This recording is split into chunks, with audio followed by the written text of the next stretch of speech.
Buen día, mi nombre es Luis Haroldo Martínez Morales. Voy a empezar con una pequeña explicación sobre unos temas de la asignatura de Inteligencia Artificial impartida por el Dr. Rosenberg López Jiménez.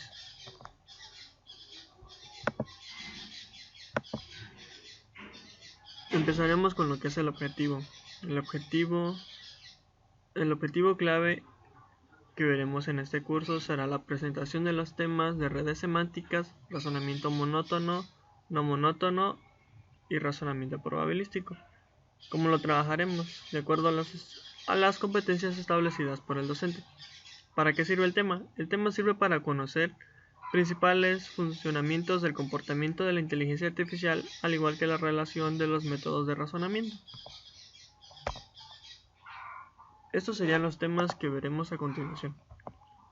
Ok, nuestra introducción se basa en una pregunta: ¿cuáles son las representaciones de razonamiento y aspectos metodológicos en inteligencia artificial? En inteligencia artificial es básico que trata sobre redes semánticas. Existe que la característica fundamental es abordar definiciones, conceptos y ejemplos, así como presentaciones de qué es un nodo y un arco. Estos serían los ejemplos. Serían las características básicas del razonamiento, conceptos y ejemplos, así como la presentación así como la explicación del razonamiento monótono y no monótono, con ejemplos prácticos que ayuden a entender el razonamiento deductivo estándar. Para nuestro desarrollo sería la presentación de los temas. El primer tema sería el 2.4, redes semánticas. Empezaremos con lo que es una pequeña definición. Red semántica es una presentación de conocimiento lingüístico en el que los conceptos se presentan mediante grafos, no existen ciclos, se puede visualizar como árboles, se usa para presentar mapas conceptuales y mentales. Los elementos de una red semántica serían sus nodos, sus arcos y más nodos en específico. El objetivo es desarrollar una infraestructura para generar datos en las computadoras, las cuales se puedan entender. Este sería un ejemplo de una red semántica. Empezaríamos con lo que son los medicamentos. El medicamento trata una enfermedad. La enfermedad es para un enfermo, al igual que el medicamento lo utilizan los pacientes. El paciente presenta una enfermedad. En este caso, los medicamentos también lo utilizan los médicos. El médico trabaja en un hospital. Después, el medicamento tiene un nombre en particular y este sirve como un antipirético. Al igual que el medicamento tiene, podemos decir, como efectos secundarios, sería lo que el medicamento quien lo produce. Lo produce la Profep. ¿Y qué medicamento produce? Produce este tipo de medicamento. Este sería un pequeño mapa explicándole qué es lo que tiene que ver el medicamento. Tiene que ver con su médico, con la enfermedad, qué medicamento es, quién produce, quién lo va a necesitar y por qué lo va a necesitar. Este sería un pequeño ejemplo. Otro ejemplo sería sobre una comunicación. ¿Cuáles son los tipos de comunicación que existen? Existe la espontánea, la planificada y la muy planificada.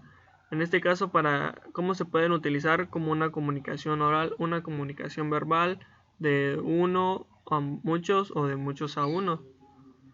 Esta se podría decir que la espontánea empieza con lo que es una conversación. ¿Cómo puede ser la conversación? Puede ser coloquial, interactiva o expresiva.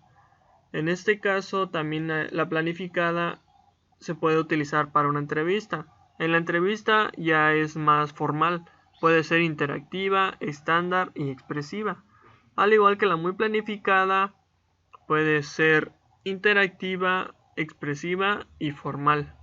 Estas van tallándose por el modo de que tienen que ser. Por ejemplo, la conversación espontánea tiene que basarse en diálogo, liberaciones temáticas y un propósito interlocutivo.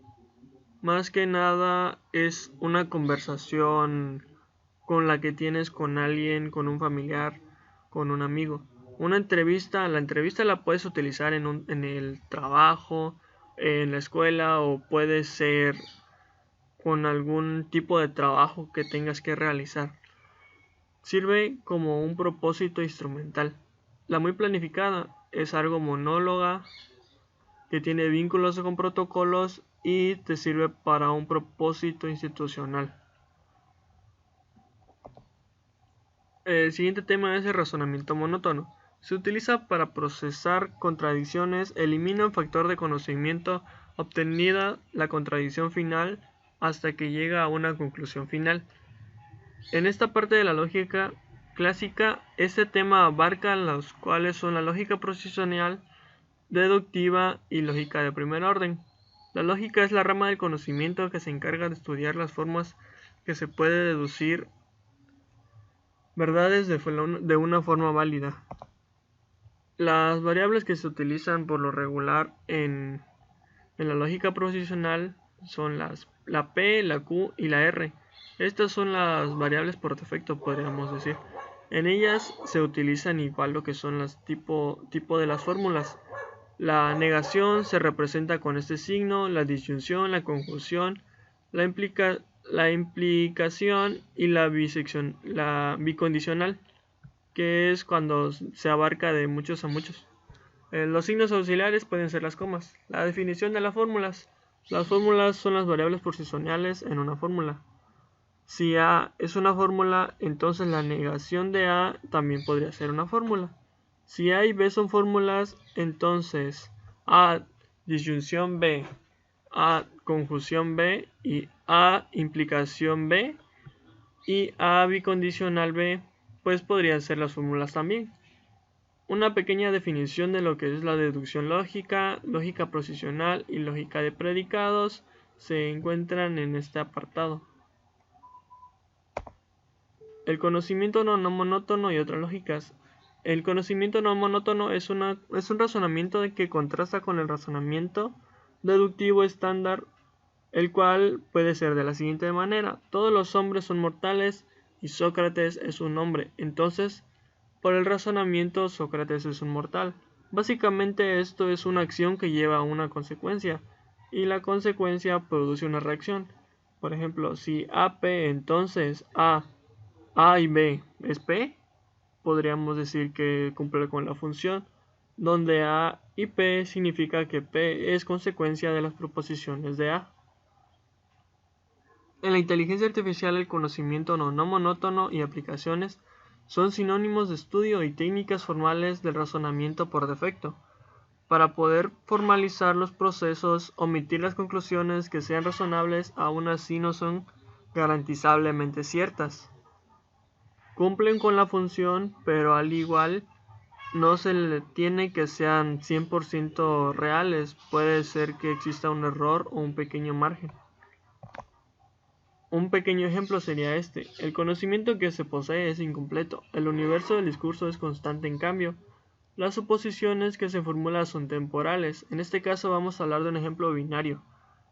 Lo primero que se viene a la mente cuando hablamos de binario sería ceros y unos. Por ejemplo, te puedo decir que lo que utilizo para el número binario es 1.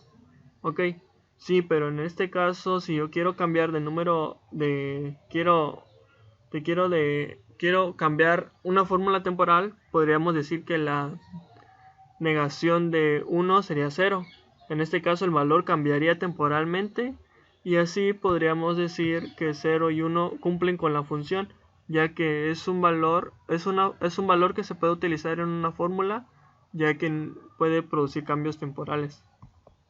La conclusión en mí representa que los esquemas y la resolución de problemas pueden ser por mapas conceptuales. Estos se aplican en redes semánticas, al igual que la lógica monótona nos da en una situación de contradicción, que esto nos llega a unos estados de aceptación, ya sean correctos o falsos. El conocimiento no monótono nos muestra una situación donde se toman casos de comparación. Bueno, es importante porque nos ayuda a comprender situaciones y comportamientos del ser humano, al igual que las aplicaciones en la vida diaria facilitan a la persona la comprensión de un modelo monótono. Estas serían algunas referencias y bueno, por mi parte es todo. Que tengan un buen día.